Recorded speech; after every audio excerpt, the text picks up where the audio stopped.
bien.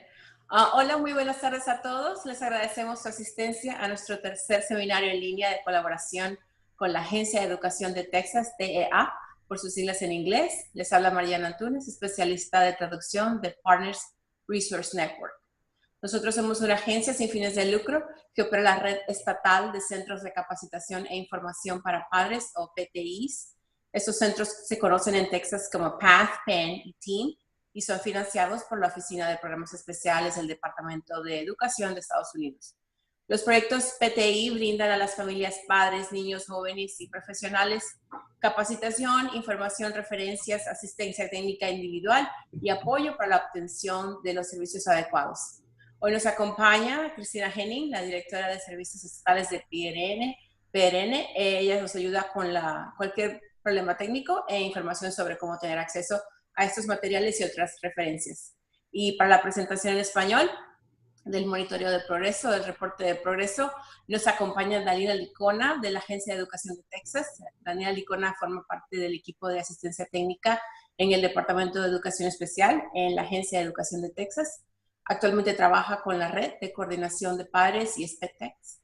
Antes de unirse a la TEA, Daniela era una especialista de apoyo para padres y tenía un centro de niños con discapacidades de aprendizaje en México. Daniela, muy buenas tardes. De nuevo, muchísimas gracias por brindarnos esta oportunidad. Y antes de iniciar, quiero decirles a todos que la grabación de esta presentación, el documento de la presentación y el otro documento de las preguntas y respuestas estará disponible a partir de mañana en la tarde en nuestro sitio web. Daniela, el micrófono es tuyo. Muchas gracias, Mariana. Y muchísimas gracias a todos los que están participando en el video. Voy a intentar explicar todo lo mejor posible. Para la presentación nos mandaron previamente las preguntas para poder contestarlas, pero si tienen alguna otra pregunta, por favor, que las manden ya sea a mí o a cualquiera de los PTI y con mucho gusto intentaremos responderlas todas. Pero gracias por venir. Bueno, vamos a hablar un poco sobre los reportes de progreso. Y esos son algunos de los temas que vamos a hablar. Vamos a hablar sobre educación especial. Vamos a aclarar un poco los términos usados dentro de la educación especial y también sobre los reportes de progreso y el progreso del estudiante. Vamos a hablar sobre, en inglés se llaman screenings y tal vez comúnmente lo pueden escuchar así en las escuelas, pero en español comúnmente son pruebas de cribado o pruebas diagnósticas. Vamos a hablar del plan educativo individualizado y cuáles son sus metas. Y durante la presentación tal vez usaré un poco más la IEP o IEP por sus siglas en inglés. Vamos a hablar sobre el monitoreo de progreso y sobre el reporte de progreso. Bueno, aquí tenemos un cuadro donde vamos a intentar explicar cómo funciona más o menos, ¿no? El currículum general. Entonces, en amarillo, como pueden ver, es el currículum general, que es donde nuestra meta es que todos los estudiantes tengan acceso a eso, ¿no? Entonces, ¿cuáles son, cómo funciona? Tenemos pruebas de cribado o pruebas diagnóstica, que algunas son obligatorias y vamos a dar algunos ejemplos al ratito. Tenemos la instrucción básica, que son las instrucciones que todos los niños deben de obtener.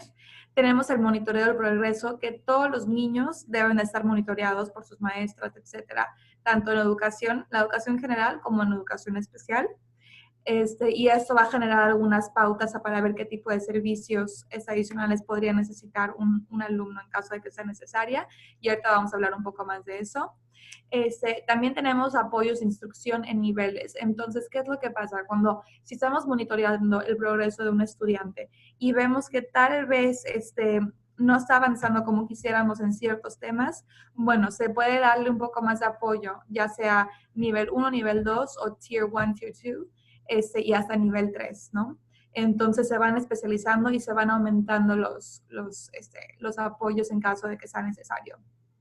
Y bueno, todo lo que es alrededor son todas los apoyos adicionales que se le dan a los niños que están, espera un segundo, por favor.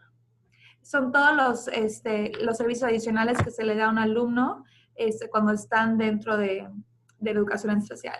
Podríamos empezar con una evaluación. Entonces, nosotros tenemos un alumno donde tal vez no está avanzando como quisiéramos dentro del currículum general y empezamos a ver tal vez como focos de alerta, ¿no? Entonces, se le hace una evaluación al estudiante y tal vez vemos que sí es necesario que el estudiante entre a educación especial. De ahí, pues, le creamos, con las personas necesarias, se crea un ART Committee, y empezamos a crearle un plan educativo individualizado o el IEP. De ahí empezamos con cuáles van a ser las metas y objetivos del estudiante. Entonces, primero vamos a checar cuáles son los niveles actuales del desempeño académico y de su rendimiento funcional. A base de eso, creamos metas y objetivos. De ahí, pues se van adoptando, vamos agregando servicios relacionados, si es que son necesarias las instrucciones, las empezamos a diseñar alrededor de lo que necesita el alumno y de ahí vamos agarrando toda esa información y vamos viendo, bueno, ¿está avanzando el estudiante? ¿No está avanzando el estudiante? ¿A qué hora es cuando mejor estamos viendo como que la respuesta, si sea antes del lunch, después del lunch, tal vez en las mañanas pues no estamos viendo tantos avances, etcétera. Entonces, bueno, vamos buscando muchos patrones y muchas cosas que vemos que está funcionando y no está funcionando, para después volver a juntarnos en esas juntas de IEP o en los ART committees para poder adaptar el plan si es necesario. Después, son esas modificaciones que vamos viendo, vamos recibiendo los reportes de progreso, que ahorita vamos a hablar un poquito más de qué tan frecuentes nos van a ir entregándolos. Y después, cada 3 a 5 años, es cuando se hace una reevaluación.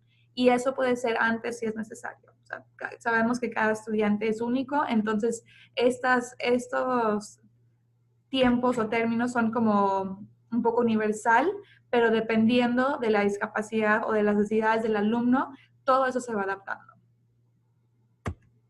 Bueno, empezamos con la aclaración de términos. Vamos a hablar un poquito sobre las boletas de calificaciones, sobre la evaluación dentro de la educación especial, sobre cómo monitorear el progreso del estudiante, sobre las pruebas de cribado o las pruebas diagnósticas y sobre el reporte del progreso en el IEP.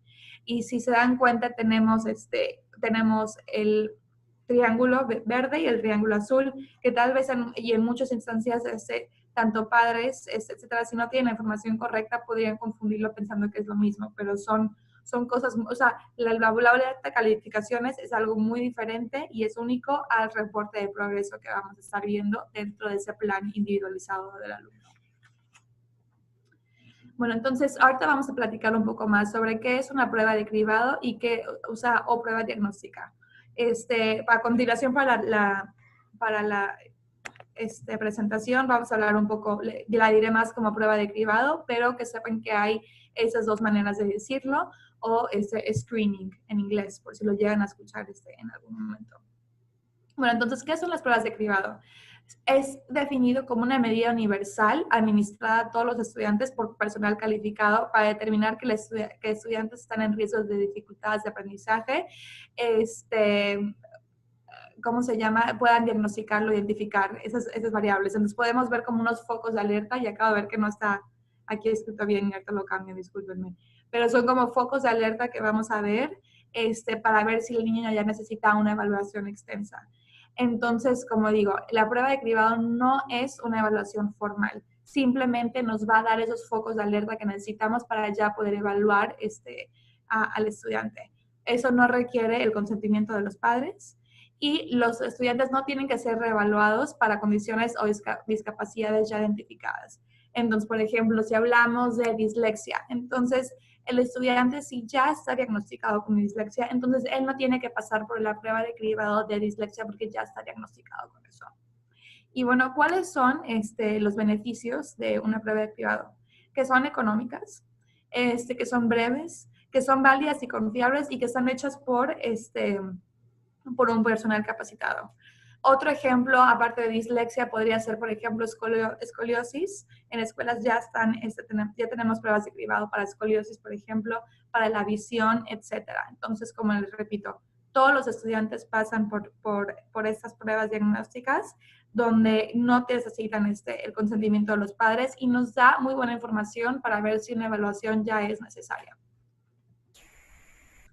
Okay, acá tenemos, como les decía, el ejemplo de una prueba de cribado es la de dislexia y requiere que todos los niños en kindergarten y en primer grado sean examinados para detectar la dislexia y trastornos relacionados de la lectura, etc. Y los estudiantes que reciben educación especial o servicios de 504 o 504 deben ser evaluados utilizando esta prueba de cribado, al menos que el comité ART o la sección 504 determine que evaluación no es apropiada o que el alumno ya esté identificado, como lo habíamos dicho antes. Bueno, PLAF. Esto suena un poco extraño, pero lo que es, significa que son los niveles actuales de desempeño académico y rendimiento funcional. Entonces, por sus siglas en inglés, le dicen el PLAF. ¿Y qué es? Es una declaración en el plan de educación que se le proporciona al estudiante, que se crea con esas personas dentro del Art Committee, y proporciona información sobre cómo la discapacidad afecta la participación y el progreso en el plan de estudios general, tal como se describen los conocimientos y destrezas esenciales de Texas, y tal vez lo podrán haber escuchado como TICS. También en pautas de pre-K en Texas o el aprendizaje temprano de bebés, niños pequeños y de 3 años de edad. Entonces, eso suena un poco confuso, pero ¿qué es lo que pasa? TICS, es, ¿cómo se llama? Es como un manual, se lo podríamos explicar así, donde lo divide por años y por edad y podemos ver cuáles son los objetivos del estudiante, o sea, qué son las cosas que debe estar logrando dependiendo del año escolar, edad, etc. Entonces, ahí usted podrá leer cuáles son las cosas que su hijo o hija deben de estar logrando en esa etapa de su vida. Entonces, cuando es una declaración PLAF, ¿qué es lo que pasa? Que ahí podemos explicar por qué o cómo la discapacidad que el alumno tiene está afectando al alumno para llegar a ese objetivo que está dentro de TICS. Entonces, otra cosa que quería comentar es que ahorita tenemos nueva información actualizada de TICS. Entonces, si quisieran esa información, ahorita podemos poner la página de internet, donde ustedes podrán ver cuáles son los objetivos actualizados y qué es lo que su hijo o hija debe de estar logrando para la etapa en la que está en este momento. ¿Qué es lo que debe de incluir un PLAF? El PLAF debe de cubrir todas las áreas de desarrollo, tanto académicos, pero también funcionales, donde el niño pueda necesitar apoyo. Entonces, cuando hablamos de logro académico, puede ser la lectura, la ortografía, la escritura, el cálculo matemático, la resolución de problemas matemáticas, etc. Pero también vamos a hablar del rendimiento funcional. Entonces, el PLAF también debe incluir habilidades de autoayuda, como si necesita vestirse, o si se puede vestir de una manera autónoma, o si necesita ayuda para comer, para ir al baño. También habilidades sociales, hablando, por ejemplo, si puede respetar turnos, si participa en el salón de clases, si sabe cuáles son las reglas básicas de participación, de juego, de la etiqueta a la hora de comer, etc. También hablamos del comportamiento, que es un gran aspecto dentro del PLAF, que es la atención, la habilidad que tiene el alumno para enfocarse en el salón, la inhibición, el autocontrol en general y sus funciones ejecutivas. Y también hablamos mucho de las habilidades sensoriales, como escuchar y ver, habilidades de comunicación, como hablar, escuchar, participar en la conversación, movilidad, etc. Entonces, bueno, como podrán ver, se divide en dos, en todo lo académico, pero también en todo lo funcional y lo social, que hace, pues, obviamente al alumno poder evaluar al alumno en una totalidad, porque sabemos que todos sus aspectos afectan de una manera académica y nada más pues, para el desarrollo del alumno. Entonces, ¿y cuáles son las metas de un plan educativo individualizado? Bueno, la Ley de Educación para Individuos con Discapacidad requiere que todos los estudiantes que reciben servicios de educación especial tengan metas anuales mensurables, incluidas en sus programas de educación individualizada. Y eso puede incluir los objetivos académicos y también funcionales de los que estábamos hablando en la diapositiva anterior, y que se basan en las necesidades individuales del estudiante según se documentan sus niveles actuales de desempeño académico y rendimiento funcional, como hablábamos del PLAF. Por ejemplo, Bueno, entonces algo que aquí quiero recalcar muchísimo es que son metas que se pueden, que podemos ver si están creciendo o no. O sea, esa información donde, y ahorita vamos a dar un ejemplo, donde podamos realmente ver y visualizar cómo está avanzando el alumno y si no está avanzando, qué es lo que podemos hacer para apoyarlo más. Entonces, bueno, ahorita hablaremos un poco más de eso. ¿Cuándo y cómo se debe informar el progreso del estudiante a los padres? Bueno, el progreso del estudiante es el dominio de las metas anuales. Se debe informar a los padres tal cual se indique en el IEP. Y a continuación se muestran algunos ejemplos, que es mensual, trimestral o al final de cada periodo de calificaciones. Bueno, como decíamos al principio de la presentación, sabemos que cada alumno es único, cada estudiante, y todos presentan habilidades y virtudes, pero también retos muy individuales. Y por lo mismo, ese tipo de información, como les podemos dar muchas opciones y que podemos dar información universal, pero al final del día, las personas que conocen mejor al alumno son las personas que van a poder decidir, también, obviamente el alumno también presente, qué tan seguido debemos estar recibiendo esos reportes de progreso. Entonces, eso es algo que deben de decidir dentro de esas juntas. Ok, aquí tenemos datos de monitoreo de progreso. Y esos son compartidos a través de los informes de progreso que van a estar recibiendo cuando pues tan seguido como ustedes lo decidan. Para que los estudiantes reciban educación especial, los datos de monitoreo de progreso se comparten a través de los informes de progreso de educación especial y permiten a los maestros y comités de instrucción 4 cosas muy importantes. Una es informar a los equipos de toma de decisiones sobre todo, estimar las tasas de mejora de los estudiantes con el tiempo, determinar cuándo se necesita un cambio de instrucción y también identificar alumnos que no demuestren un progreso adecuado. Entonces, tal vez podemos ver, habremos decidido ciertos apoyos adicionales al principio del año para cierta discapacidad. Pero y eso tal vez estuvo funcionando las primeras 9 semanas, pero después empezamos a ver como una baja. Bueno, nos volvemos a juntar si es necesario y decimos, bueno, ¿qué es lo que pasó? ¿Será que el alumno estuvo enfermo y estuvo faltando a la escuela? ¿Será que ciertos servicios tal vez ya no están funcionando como antes y por qué? Entonces, toda esa información es sumamente importante, tanto cuantitativa como cualitativa, para poder determinar cuándo se necesita ese cambio de instrucción. ¿Y qué es el monitoreo del progreso? El monitoreo del progreso es un PM, por sus siglas en inglés. Es un método estandarizado de evaluación que proporciona información sobre qué tan bien los estudiantes responden a la instrucción, a la intervención. Los maestros de educación general y los maestros de educación especial pueden monitorear el progreso de la instrucción o una intervención del estudiante. Las mediciones del PM deben ser breves y proporcionadas con mayor frecuencia si los estudiantes tienen dificultades o reciben intervención. Entonces, quería recordar lo que estábamos diciendo al principio de la presentación, es que todos los alumnos son monitoreados.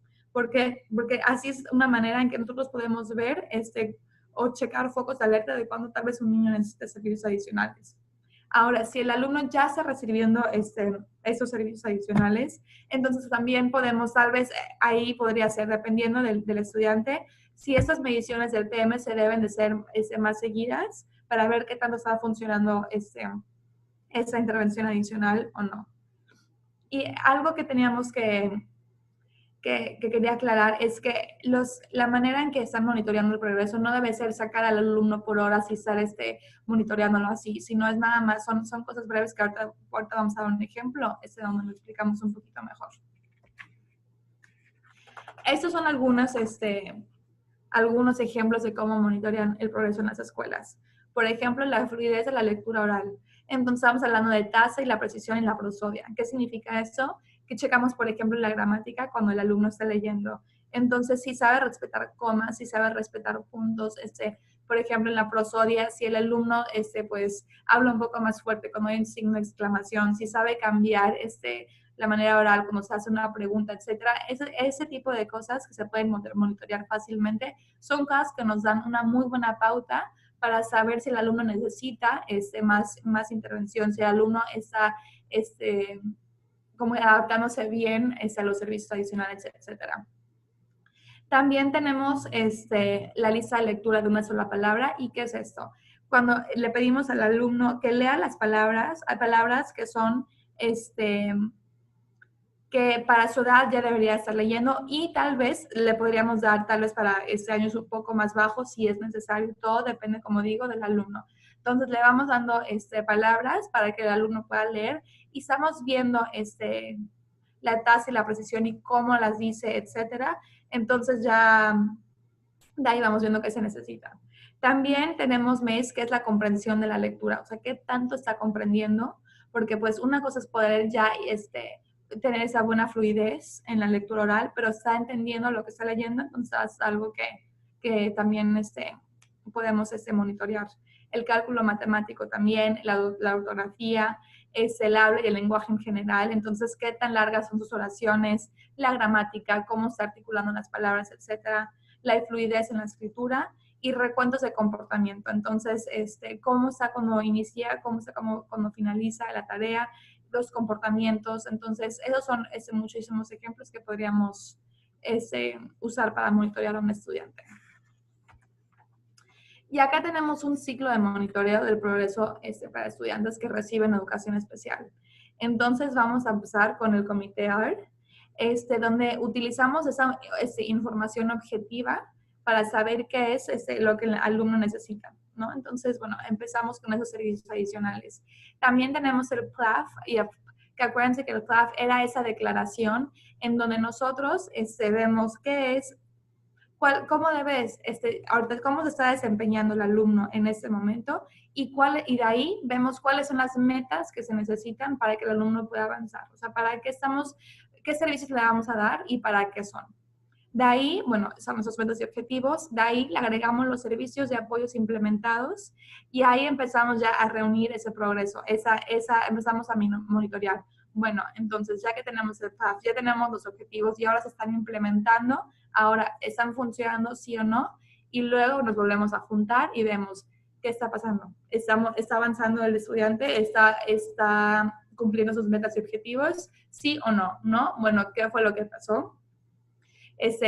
¿Cuáles eran las circunstancias que impedía que estos servicios no sean tan exitosos como pensábamos, etcétera? Volvemos a adaptar y luego regresamos otra vez y empezamos. Y es un ciclo. Eso es un ciclo constante de crecimiento, si lo quieren ver así. Y ahorita voy a pasar esto que ahorita voy a regresar. Nada más quería empezar primero con esta. Bueno, los comités del campus pueden abordar las siguientes consideraciones cuando los estudiantes que reciben servicios de educación especial no están logrando el progreso esperado.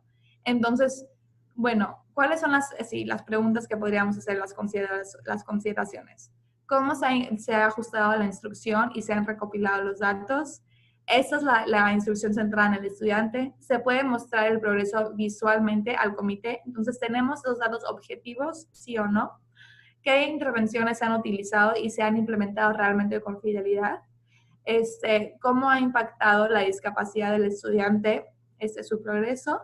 Y si existen patrones a lo largo del tiempo en los datos. Entonces, eso es como le decía, que tal vez tenemos un alumno que siempre después de vacaciones largas, como vacaciones en diciembre, como Semana Santa y Pascua, o como verano cuando regresa, que tal vez no está avanzando tanto que cuando ya lleva 2 o 3 meses en la escuela. O que sabemos que tal vez hay un alumno que siempre después del recreo no está en su mejor nivel, etcétera. Entonces, bueno, esos patrones de tiempo o de ciertas materias, etcétera, son pautas sumamente importantes para poder ir modificando sus metas y objetivos. Como dice, ¿qué intervenciones se han utilizado y se han implementado con fidelidad? Como les decía, aquí, o sea, estamos siempre en un crecimiento y una evolución constante de su IEP, por lo mismo que cada estudiante es único. Entonces, es como estar aprendiendo y estar viendo qué es lo que se necesita, y si no funciona o que si tal vez no fueron metas muy realistas, bueno, se van modificando, y eso es a lo que se refiere en esa parte. Después, ¿qué tasa de progreso debemos esperar en base a los datos anteriores? Bueno, tal vez queríamos que el alumno avanza de cierta manera, pero tal vez sí está avanzando y avanzando muy bien, pero tal vez no tan rápido como pensábamos. Bueno, entonces tal vez esa tasa de progreso tal vez va a bajar un poquito, pero no significa que no está funcionando. Y eso va a depender, como digo, de cada alumno. También se mide el progreso en la meta y se informa de la misma manera que la meta está escrita en el IEP. También se necesita capacitación adicional del personal para implementar efectivamente la meta o los apoyos. Si un estudiante no mantiene el progreso o no logra avanzar hacia una meta durante los 2 periodos de informe consecutivos, el comité ARS debe considerar la necesidad de evaluar los apoyos y servicios que actualmente no están resultando en el progreso. Y para explicar mejor cuando habría una necesidad de volver a evaluar los servicios de un estudiante en función de la falta de progreso, se considere la siguiente meta. Y aquí hay un ejemplo. Y ahora sí vamos a empezar con esta meta, ese ejemplo. Entonces, bueno, vamos a hablar sobre un estudiante que se llama Kai y está en el 3er grado. Y vemos que cuando lee oralmente un texto desconocido de 3er grado, leerá 65 palabras por minuto con 95% o más de precisión según lo documentado, por lo menos por los datos guardados del maestro. Entonces, ¿cuál es la meta? Que va a leer por lo menos 65 palabras por minuto y con 95% más de precisión. Entonces, pusimos 2 ejemplos. Aquí van a ir reportando por cada periodo, cada 9 semanas. Entonces, en el primer escenario, Kai empieza leyendo 45 palabras correctas por minuto con 80% de exactitud. Para el segundo periodo, sigue leyendo 45 palabras correctas por minuto, pero con 85%. Entonces, ahí veamos un avance. Para el tercer periodo, Kai ya aumentó a un 58% y con 90% de exactitud. Y para el cuarto periodo ya tenemos 60 palabras correctas con 95% de actitud. Entonces, ¿cuál era nuestra meta? 65 palabras por minuto con 95% más de precisión, y Kai sí lo pudo lograr. Ahora hay que ver en el escenario B. Kai empieza leyendo las 45 palabras igual con 80% de exactitud. Pero si vemos en el segundo y en el tercer periodo, no está avanzando. Tal vez sí aumentó su exactitud y las palabras, pero tan mínimo que no estamos viendo los cambios que queríamos. Y como vemos en el cuarto periodo, Kai no llegó a la meta, porque está leyendo solo 51 palabras correctas por minuto y con un 85% de exactitud. Entonces, ¿qué significa? Que tal vez aquí ya es un momento para que el Art Committee se puedan sentar, platicar y ver por qué es que no estaba llegando acá a su meta.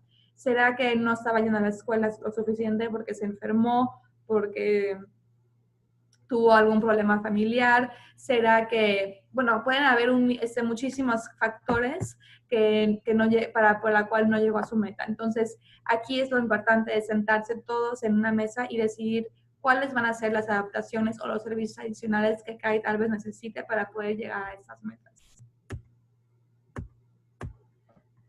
El progreso del estudiante. Entonces, cada vez que un estudiante recibe servicios de educación especial y no está progresando en el plan de estudios de educación general o no está progresando en sus metas establecidas en su IEP, entonces cómo se debe realizar el ARC para abordar la falta de progreso, que es lo que estábamos platicando.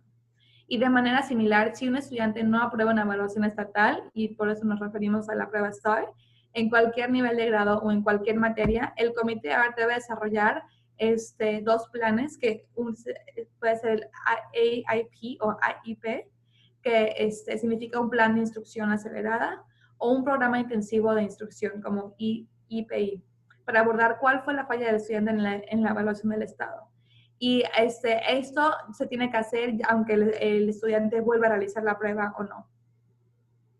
Y también para los estudiantes que corren el riesgo de no graduarse dentro de los 4 años, los comités de ARC también deben desarrollar uno de estos programas para abordar esto. Y aquí abajo, esa presentación será, la vamos a subir a la página de internet de los PTIs para que puedan ver y acceder a esos links que tenemos abajo. Bueno, monitoreo del progreso en el IEP. El monitoreo de progreso y los informes de progreso y los datos de evaluación pueden usarse para ayudar a los equipos de planificación escolar y ART a determinar los apoyos de instrucción, las adaptaciones y la necesidad de una evaluación o reevaluación adicional.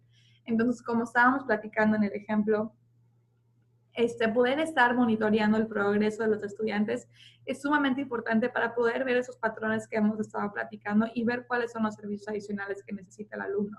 El monitoreo de progreso. Los informes de progreso y los datos de evaluación no son evaluaciones individuales completas ni reevaluaciones. Sin embargo, nos ayudan a utilizar dentro de una evaluación y reevaluación integral. Entonces, como dicen, solo por estar monitoreando no significa que es una evaluación, pero va a ser un factor para nosotros poder decidir sobre los servicios adicionales que tenemos o que se necesitan para el alumno. También las escuelas deben realizar una evaluación inicial e individual completa antes de la provisión inicial de educación especial. Entonces, no solo porque tenemos algunos focos de alerta se deben de dar enseguida las dos pruebas, porque muchos de esos factores o focos de alerta que vemos pueden ser causa de muchas cosas. Entonces, es sumamente importante antes de cualquier servicio que se haga una evaluación formal antes de recibir educación especial. ¿Qué son cosas que tienen que pasar antes de la evaluación? Los padres deben de tener un aviso previo por escrito, un aviso de las garantías procesales y el consentimiento de los padres. Y eso hasta ahorita es todo. Espero que les haya ayudado un poco. Y ahora vamos a contestar también unas preguntas.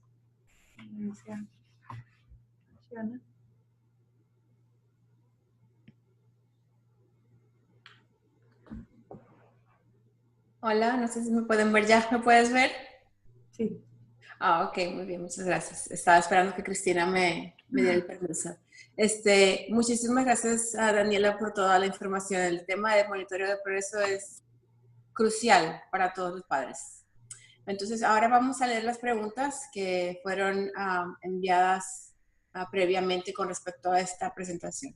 La primera es la programación de la lectura intensiva acelerada, la lectura multisensorial y la capacitación en habilidades sociales y los servicios relacionados pueden ser difíciles, especialmente en el nivel secundario.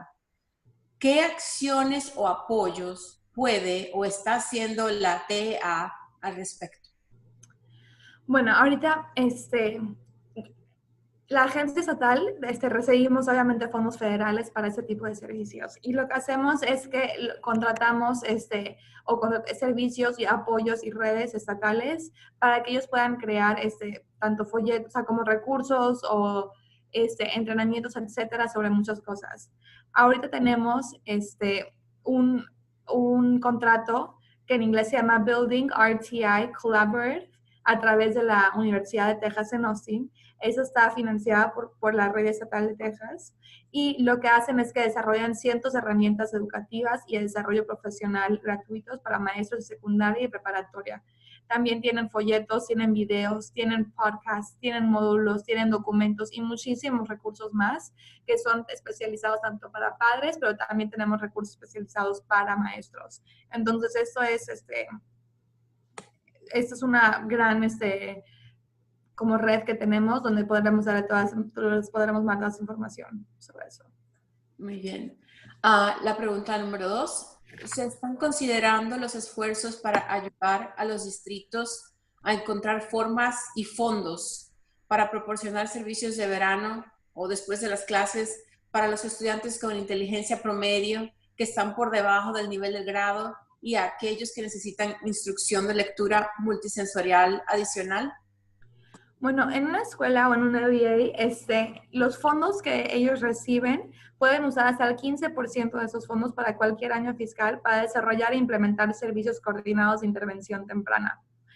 Y esos fondos se pueden usar para niños que actualmente no están identificados como necesitados de educación especial o servicios relacionados, pero que sí necesitan apoyo académico y de comportamiento adicional para tener éxito en un entorno de educación general.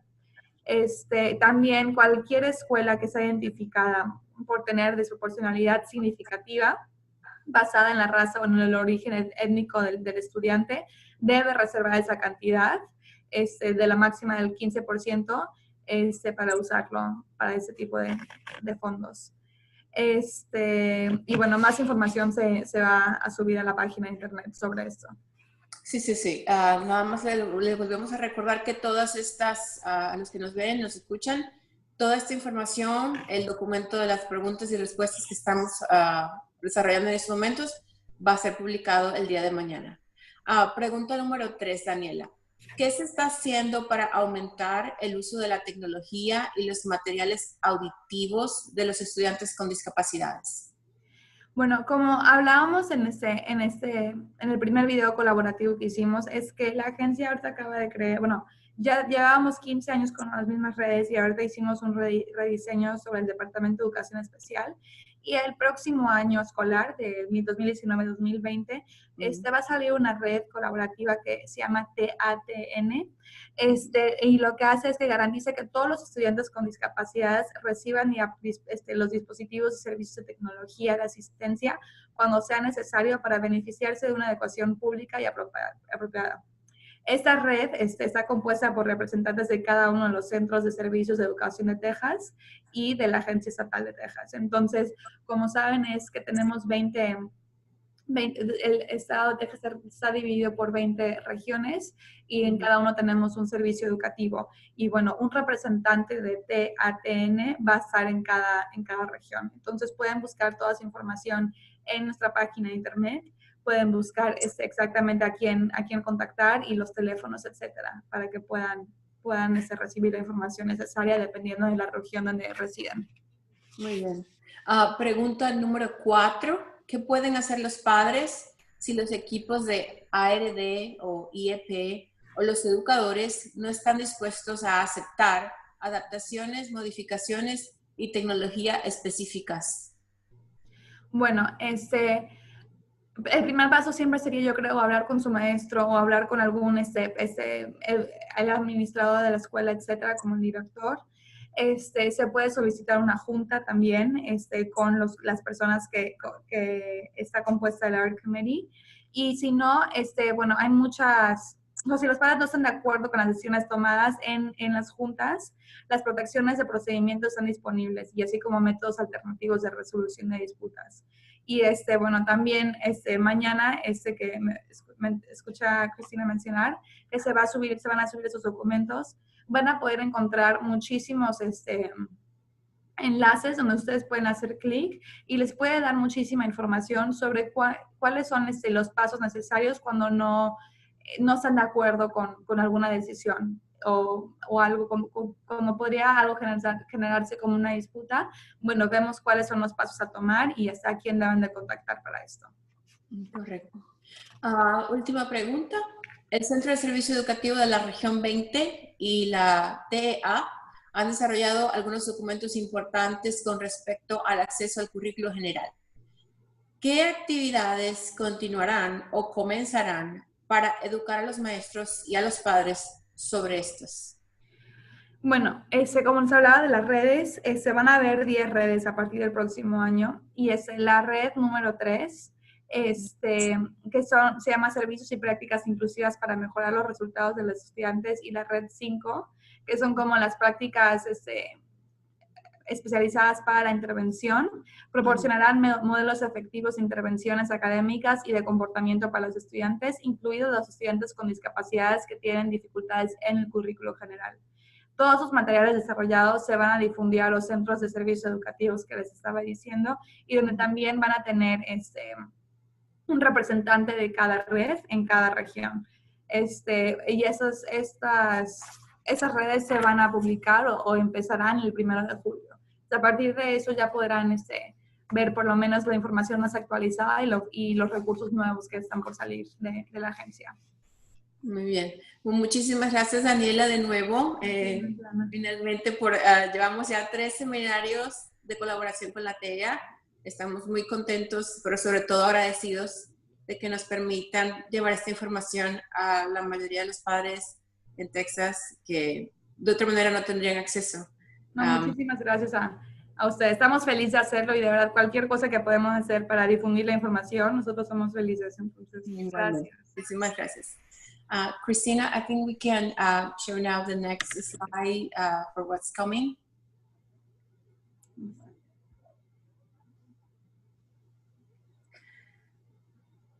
Okay. De nuevo, los materiales de esta presentación van a estar disponibles a partir de mañana. La presentación, la grabación y además de eso el documento de preguntas y respuestas en nuestra página web.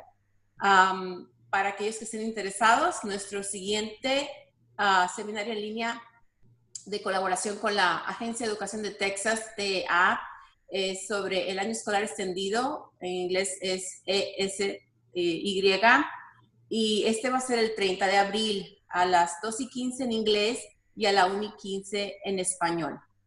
Para registrarse, verán el vínculo allí abajo. Allí abajo de la lámina aparece el vínculo. Las preguntas para este seminario en línea las podemos recibir, nos las pueden enviar toda esa semana y el chance es hasta este viernes 29. Allí en pantalla muestran el link para poder enviar sus preguntas. De nuevo, el siguiente seminario en línea con la Agencia de Educación de Texas es sobre el año escolar extendido. Can go to the next, Cristina. De nuevo, muchísimas gracias por la participación, por quedarse con nosotros. Sabemos que muchas personas estuvieron para el inglés y el español también. Si nos quieren contactar a nosotros en PRN, la información está en pantalla. Mi nombre es Mariana Antunes y está mi dirección electrónica. Y nuestra directora de Servicios Estatales, Cristina Henning, también está su dirección electrónica. Para poder tener acceso a los seminarios estatales previos con la Agencia de Educación de Texas, usted puede encontrar el link en pantalla y también pueden unirse a nosotros a nuestra página de Facebook, donde van a encontrar otra serie de videos y de información importante y relacionada con la educación especial. Gracias.